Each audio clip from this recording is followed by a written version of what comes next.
하나님의 은혜를 빼놓고는 말할 수 없을 만큼 이 은혜라고 하는 것은 굉장히 중요한 것입니다. 성경의 인물들 중에서도 한결같이 하나같이 이 하나님의 은혜를 힘입지 않은 사람이 없었습니다. 오늘 우리가 살펴볼 이 삼손은 제가 유심히 읽어보고 또 읽어보면 유심히 삼손에게는 하나님의 은혜가 더 크고 더 많이 임하지 않았나라고 생각해 봅니다. 하나님의 축복 속에 잉태된 사람이기도 하지만 삼손은 낳을 때부터 태어나기 전부터 나시린으로 태어났습니다. 그리고 구별되어 선택받았고 또 블레셋을 이제 이스라엘 민족을 블레셋에서 구원해야 될 막중한 사명을 가진 자가 삼손인 것입니다. 게다가 그 부모들도 경건의 믿음의 사람 아닙니까? 그러니 그 모든 출생과 부모와 이 삼손을 향한 하나님의 계획은 정말로 부러우리만큼 부럽지 않을 수 없는 위대한 사람입니다. 저나 여러분들도 또 성경에 많은 그 당시 백성들도 삼손을 많이 아마 부러워했을 것입니다.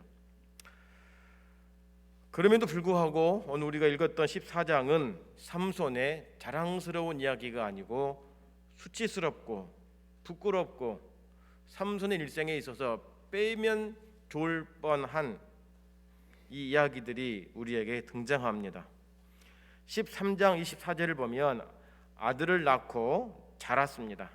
14장을 보면 이제 어느덧 성장을 해서 이제 사사로서의 역할들을 해야 될 시기가 온 것입니다. 그런데 삼손이 블레셋을 대적하고 물리쳐야 될 그 막중한 사명은 찾아볼 수 없고 뭘 하러 내려가냐면 1절에 보니까 딥나로 내려갑니다. 딥나로 내려가서 블레셋 사람의 딸들 중 한 여자를 보고 한눈에 반합니다. 그리고 부모에게 가서 내가 이 여자를 반했으니까 데리고 살 것이니까 허락해 달라, 데려와라, 이렇게 지금 말하는 본문의 상황인 것입니다.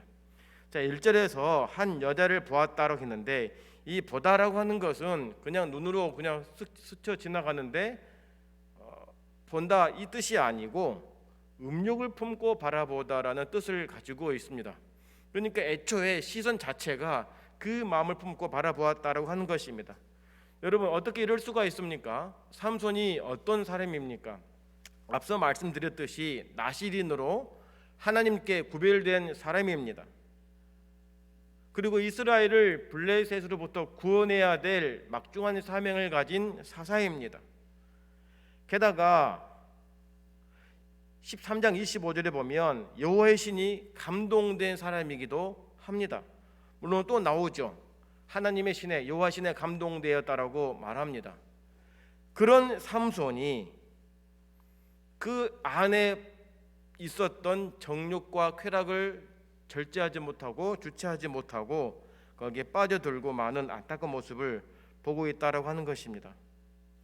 2절에서도 자기 부모에게 말해 가로되 내가 딥나에서 블레셋 사람의 딸들 중 한 여자를 보았사오니 이제 그를 취해서 내 아내로 삼게 해주십시오라고 허락해 달라고 요청합니다. 만약에 여러분 가정에서 자녀들이 이렇게 갑자기 불쑥 이렇게 말한다면 여러분 어떻게 나올 것 같습니까? 저는 아직 어리기 때문에 자녀가 어려서 이 상황이 없지만 혹여라도 우리 아이들이 이렇게 말한다면 굉장히 당황할 것이고 큰 충격을 먹지 않을까 생각해 봅니다. 왜냐하면 할아버지가 목사님이고 아버지가 목사님이고 그렇게 어릴 적부터 신앙으로 쭉 자라와서 교회도 한 번도 빠지지도 않고 예배도 잘 드리고 그리고 나름 열심히 했는데 이 애가 데리고 온다는 여자가 믿지 않는 여자를 데리고 갔다. 그리고 한눈에 반해서 결혼을 할 테니까 허락해 달라고 한다면 이걸 내가 어떻게 해야 되나 고민을 하면 참 어려울 것 같다, 쉽지 않을 것 같은 그 생각을 듭니다. 물론 이론상으로야 안 돼라고 할 수 있겠지만 오늘 삼손은 재차 계속해서 부모에게 강요 아닌 강요하고 있고 고집을 피우고 있는 상황인 것입니다. 한눈에 반했는데 그 여자를 데려와서 결혼하게 해주십시오라고 하는 것입니다. 블레셋은 할례받지 않는 나라입니다. 하나님을 믿지 않는 나라입니다. 우상을 섬기는 나라이죠.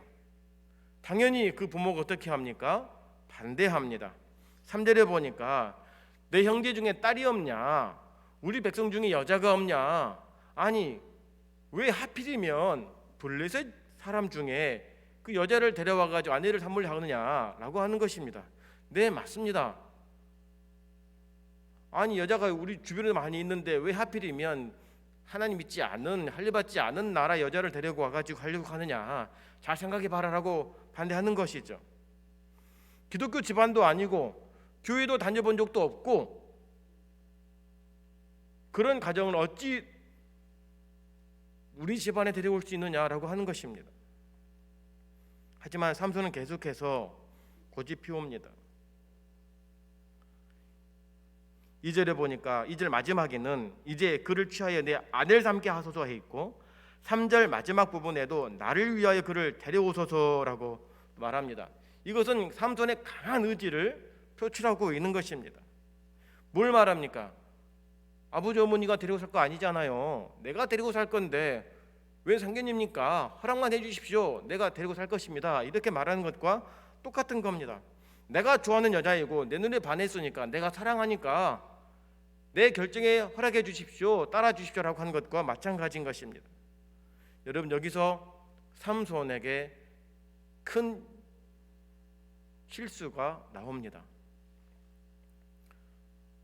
하나님이 보이지 않습니다.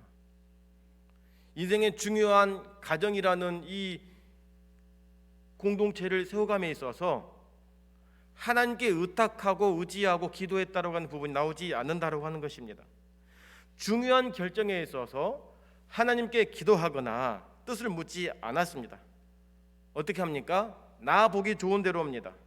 여자를 보았다라고 하는 건 인간적 시각입니다. 내 눈입니다. 내 시각이고 내 감정입니다. 내 느낌대로 결정한다라고 하는 것입니다. 사사 아닙니까? 구별된 백성 아닙니까? 나시린입니다. 이스라엘을 구원해야 될 막중한 사명자가 자기 가정 공동체를 세워가야 하는 입장에서 하나님을 잊어버리고 자기 감정대로 행하고 있다고 하는 것은 엄청난 실수일 수밖에 없다고 하는 것입니다. 성도 여러분, 눈에 보기 좋은 것이 다가 아님을 어른들은 다 압니다. 아이들과 젊은 사람들은 눈에 보여지는 외형의 화려함을 보고서 마음에 들어하고 쏙 빠져들지만 이제 세월을 어느 정도 드신 분들은 그게 전부가 아님을 우리는 압니다. 한 번 더 살펴보고 뒤집어보고 꼼꼼히 살펴보는 것이 마땅한데 여러분 신앙생활도 마찬가지인 것입니다. 아무리 좋은 것도 그 좋은 것이 진짜 좋은 것인지 아니면 그것을 덮어 씌운 것인지를 우리가 분별할 줄 알아야 합니다. 여러분 어렵고 중요한 문제가 있을 때 어떻게 해야 됩니까? 우리는 반드시 하나님의 말씀을 들어야 할 줄로 믿습니다.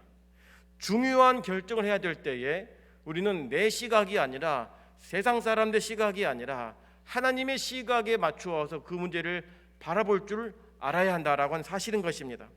그리고 하나님은 무엇이라 말씀하시는지에 대한 분명한 음성을 말씀을 통해 들어야만이 올바른 선택과 결정함에 있어서 실수하지 않는다라고 하는 것입니다. 그런데 삼손은 하나님의 말씀을 구했다, 기도했다, 의지했다, 찾아보지 않습니다. 찾아볼 수가 없습니다. 부모에게도 도움을 구하는 것이 아니라 통보식입니다. 데려 살 테니까 데리고 와달라라고 하는 것입니다. 얼마나 당당합니까? 그러니 부모로서 참 답답할 노릇이 아닐 수가 없는 것입니다.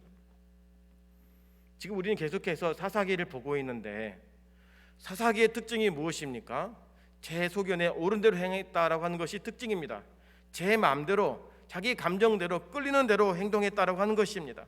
하나님의 뜻이 아니라 세상이 따라가고자 하는 대로 방향이 흔들려서 나아가고 있다고 하는 것입니다. 하나님의 뜻과 상관없이 하나님은 간섭하지 말고 내 인생의 주인은 나다라고 하는 것이 사사기의 핵심 지금 흐름이 되어가고 있는 것입니다. 성도 여러분, 오늘 저와 여러분들이 중요한 일을 결정할 때에 하나님께서 기뻐하시는 결정을 할 수 있는 성숙한 신앙인이 되기를 축원합니다. 하나님께서 무엇을 기뻐하시는지를 우리는 바로 알아야 됩니다. 내 욕심인지 내 정욕인지 내 쾌락인지 이것을 분별할 줄 알아야 됩니다. 하나님 이러한 것 결코 기뻐하지 않습니다. 삼손은 정욕의 문제에 걸려서 처음부터 흔들리고 맙니다. 실패하고 맙니다. 로마서 7장 19절에 보면 사도 바울이 이렇게 말합니다. 내가 원하는 바 선은 하지 아니하고 도리어 원치 아니하는 바 악은 행하도다라고 말합니다. 성령 충만했던 바울도 머리로는 마음으로는 선을 행해야지 하나님을 기쁘시게 해야지라고 하는 그 삶을 살고자 했지만 도리어 원치 않은 바 악은 행하고 있다고 하는 것입니다. 뒤돌아보니까 나는 바른 길을 가려고 했는데 뒤돌아보니까 꾸불꾸불하게 길을 걸어가고 있다고 하는 거예요. 하나님의 기쁨을 위해서 살아야겠다라고 다짐을 하고 살아왔는데 뒤돌아보니까 그렇지 않은 것, 내 감정에 끌려다니고 내 마음대로 끌려다니고 내가 하고 싶은 일 했던 것들이 너무나 많았다고 하는 것을 사도 바울이 고백하면서 로마 7장 24절이 또 어떻게 고백하느냐. 오호라 나는 곤고한 사람이로다. 누가 이 사망의 몸에서 나를 건져낼까라고 말합니다. 자기 자신을 가리켜 한탄하고 있는 것입니다. 성령 충만했던 바울도 이러한 고민과 갈등 속에서 탄식하고 있는데 오늘 저와 여러분들은 어떻게 했느냐라고 하는 것이죠. 저를 보더라도 그렇습니다. 하나님 앞에 한없이 부끄럽고 무능하고 무익한 자가 바로 저입니다. 강난 앞에서는 진리를 외치고 복음을 선포하면서도 아이들에게는 바르게 살라고 정직하게 살라고 하면서도 정작 내 삶을 보면 부끄럽게 한이 없어서 내가 이 자격도 없는 내가 어떻게 아이들에게 말씀을 전할 수 있을까? 이 강단에 설 수 있을까? 찌를 때가 한두 번이 아닌 것입니다. 그만큼 우리는 나약한 인생임을 부인할 수 없다라고 하는 것입니다. 원하는 선을 행하고자 하는데 원치 않는 악이 내 삶 가운데 나를 조종하고 있고 끌려다니고 있으니 우리가 누구를 의지하고 살아가야 되겠습니까? 끊임없이 내 자아가 죽어야 되고 십자가 붙들고 가지 않으면 그 길을 반듯하게 갈 수 없음을 우리는 깨달아야 한다는 사실인 것입니다. 삼손이 여자를 볼 때 그냥 보지 않았습니다. 목적 자체가 음욕을 품고 벌르겠다고 하는 것입니다. 뭔 말 합니까? 죄를 짓고자 작심하고 갔다라고 하는 것입니다. 이 보다라고 하는 것이 한 3번 등장합니다. 1절에서도 한 여자를 보고 나오고 2절에서도 한 여자를 보고라고 나옵니다. 16장 1절에서도 삼손이 가사에 가서 거기서 한 기생을 보고라고 이렇게 말합니다. 이 보다라고 하는 것이 무엇이냐? 다 그 죄를 품기 위한, 죄를 짓기 위한 음욕의 마음으로 보았다라고 하는 것입니다. 삼손이 그 인생 가운데 3번의 여자를 만납니다. 첫 번째가 딥나 여자, 두 번째가 가사의 기생 여자, 세 번째가 우리가 잘 아는 들릴라입니다. 이 세 여자의 공통점이 무엇이냐? 한결같이 이방인입니다. 그리고 다 실패합니다. 그리고 자기 눈에 감정에 보기 좋은 대로 선택했던 사람입니다. 여러분, 세상을 하나님의 관점으로 바라보고 살아야 할 오늘 저와 여러분들이 구별된 백성들이 음욕을 품고 정욕으로 가득 찬 모습으로 세상을 바라보니까 어떻게 되겠습니까? 모든 것들이 좋아 보입니다. 시선 자체의 목적이 하나님 기쁘심이 아니고 내 시선을 가지고서 음욕과 정욕을 품고 세상을 보니까 좋아 보이고 먹음직스럽고 탐스럽기도 하고 이것 취하고 이것 맛보면 정말 모든 것 다 가진 것 같다라고 하는 그 느낌을 들기 시작한 그때가 바로 우리가 타락하기 위한 딱 좋은 상황인 것입니다. 이것을 우리는 경계해야 되고 주의해야 됩니다. 좋다고 해서 다 덥석 물다가 거기에 코가 꿰어서 끌려다닐 수밖에 없다라는 것입니다. 붕어 엄마가 붕어 새끼에게 하루는 가정교육 시킵니다. 아가, 밖에 나가거든 지렁이가 꿈틀거리는 거 보이거든 절대로 보지도 말고 피하거라. 절대로 피하거라. 날마다 말합니다. 아가, 오늘 또 놀러 가거든 뭔가가 이상한 것이 꿈틀꿈틀 거리는데 생전 처음 본 것이면 절대로 보지 말고 그냥 지나가거라. 하루는 이 애기 붕어가 가다가 엄마가 말한 것이 보입니다. 처음 본 것입니다. 뭐 꿈틀거리는 거예요. 엄마 말에 한번 지나갔지만 계속 꿈틀거리니까 호기심에 가까이 갑니다. 입술 한번 대봅니다. 먹음직스럽습니다. 생전 처음 보는 향이니까 덥석 물다가 꼭 입이 깨어서 영영 이별이 되고 맙니다. 이게 죄가 주는 유혹입니다. 유혹은, 죄는 우리를 달콤하게 합니다. 한 번만 만져봐, 한 번만 봐, 한 번만 맛을 봐, 한 번 빠져들면 헤어나올 수 없는 것이 이 죄의 유혹인 것입니다. 오늘 저와 여러분들은 보는 것을 조심하기를 바랍니다. 보인다고 다 좋은 것이 아니란 사실인 것입니다. 잘 보아야 됩니다. 그 속에 무엇이 들었는지, 그 보이지 않는 숨겨진 그 밑바닥에 사단의 유혹이 있는 것인지 아니면 하나님이 주시려고 그 복이 담겨 있는지를 파악할 수 있고 분별할 수 있는 능력이 우리에게 있어야 한다라고 하는 것입니다. 안타깝게도 정욕의 문제는 우리가 이길 수 있는 것이 아닙니다. 육신의 몸을 입고 있는 한 우리는 우리의 성품으로 이길 수가 없습니다. 어떻게 해야 됩니까? 이기려고 해서 노력하는 것이 아니라 피해야 한다라고 하는 것입니다. 피해야만이 우리가 죄를 짓지 않게 됩니다. 디모데후서 2장 22절은 이렇게 말하죠. 너는 청년의 정욕을 피하고 라고 말합니다.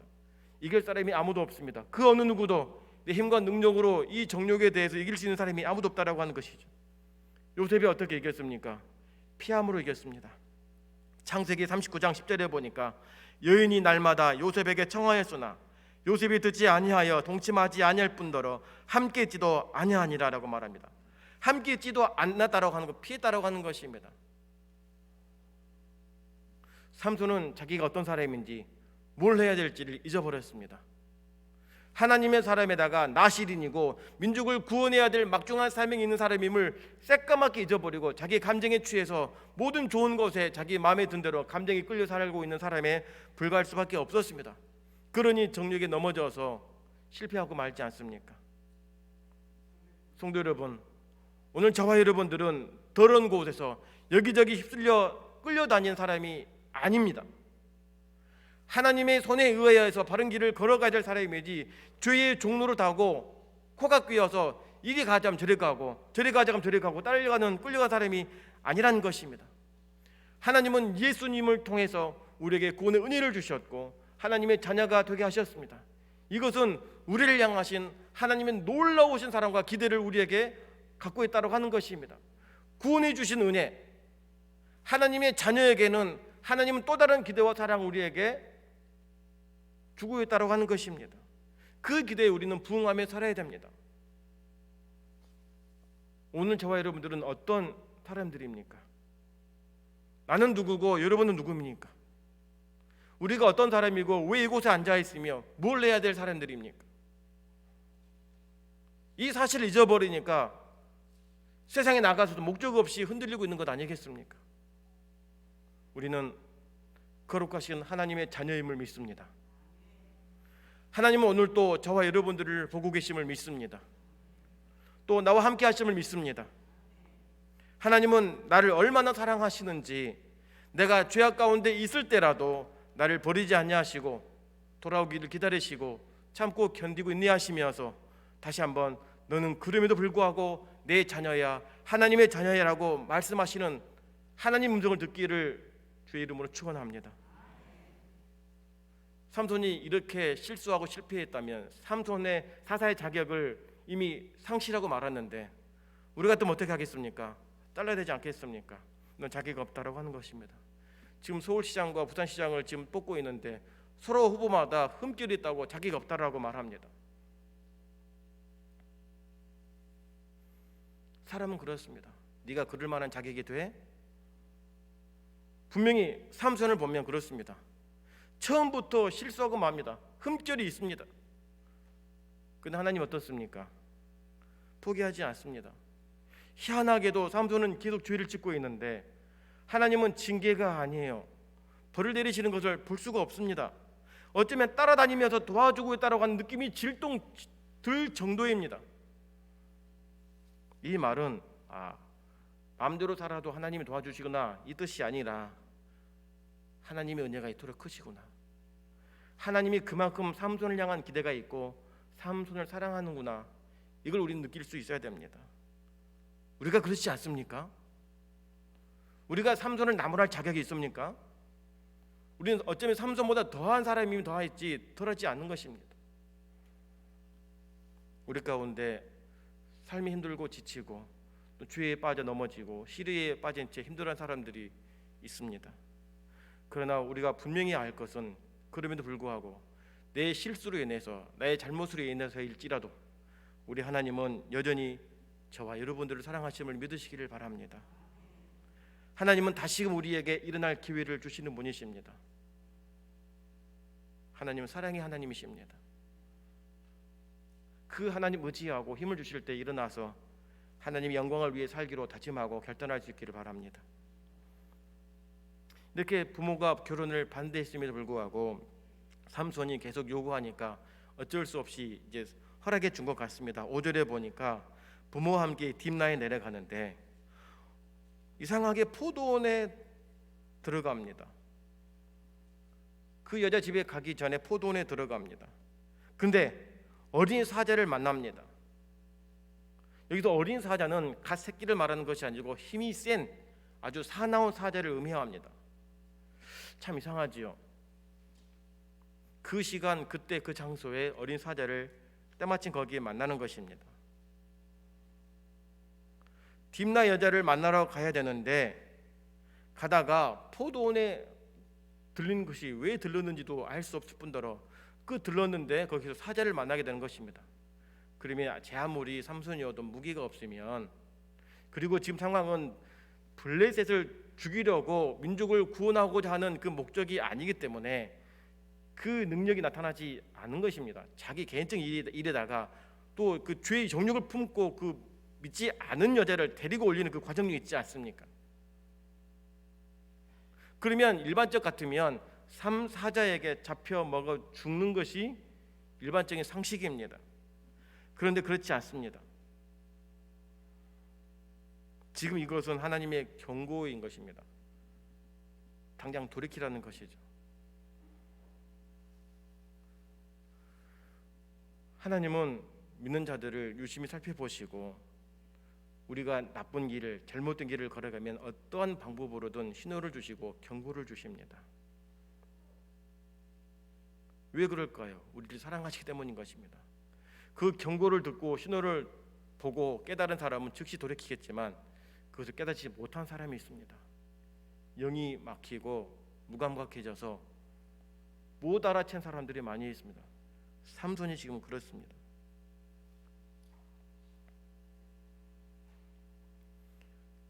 오늘 우리에게도 마찬가지인 것입니다. 주변 사람들에게 또 말씀으로 경고를 주는데도 깨닫지 못한 사람이 있습니다.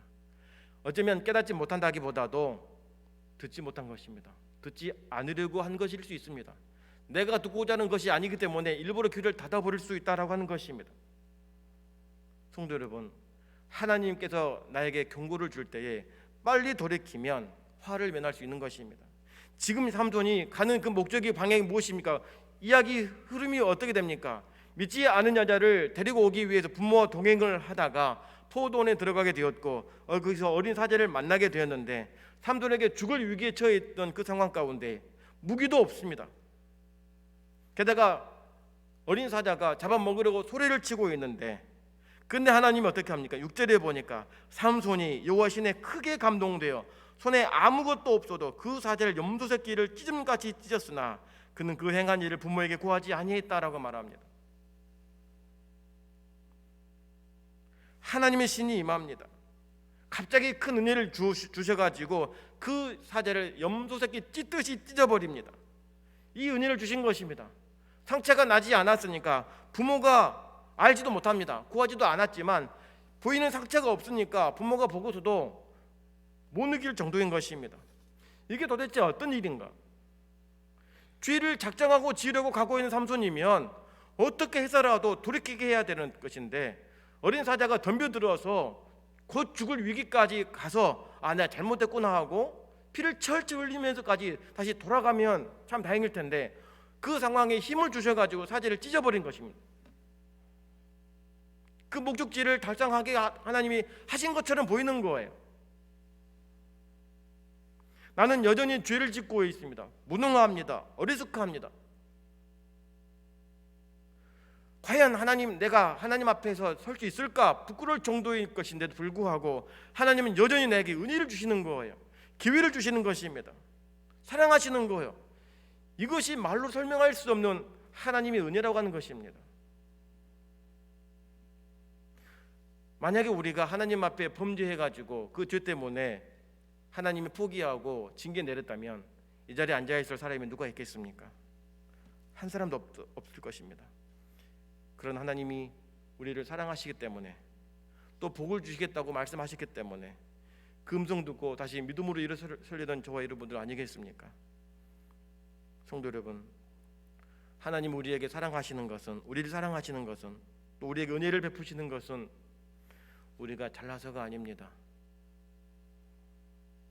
가진 것도 아무것도 없는데 우리에게 찾아오셔서 구원의 손길을 내미시면서 하나님의 자녀로 삼아주시고 약속에 따라서 함께 하시겠다라고 말씀하신 그 약속이 우리에게 지금도 진행 중에 있기 때문임을 믿으시길 바랍니다. 하나님은 우리를 너무너무 사랑하십니다. 허물 있는 그대로 사랑하십니다. 죄 있는 그대로 사랑하십니다. 그러나 죄를 버리고 하나님 앞에 나아가서 깨끗하고 성결되고 순결하고 정직하게 살기를 지금도 기대하고 있고 기다리고 있음을 믿으시기를 바랍니다. 우리의 존재가 무엇인지, 내가 어떻게 살아야 되고 무엇을 위해 살아야 될지를 분명히 알게 된다면 눈에 보이는 화려한 것이다 하더라도 넘어지지 않을 것이고, 하나님이 기뻐하실 삶의 자리에서 하나님 나라 위에 일할 수 있는 저와 여러분들 될 줄로 믿습니다. 기도하겠습니다. 하나님 아버지, 무익한 우리들입니다. 주만 우리들입니다. 허물이 가득합니다. 그럼에도 불구하고 여전히 우리에게 사랑하시고 은혜를 베푸심에 감사합니다. 은혜를 저버리는 자가 되지 않게 하소서. 하나님의 사랑을 이용하여서 내 죄의 욕망에 따라 끌려다니는 자가 되지 않게 하시고, 나는 하나님의 자녀요 선택받은 백성으로 하나님의 영광을 위해 살아야 될 민족과 교회와 성도임을 알고 그 뜻을 위해 헌신하고 살아갈 수 있는 모든 성도들 되게 하여 주시옵소서. 예수님 이름으로 기도합니다. 아멘.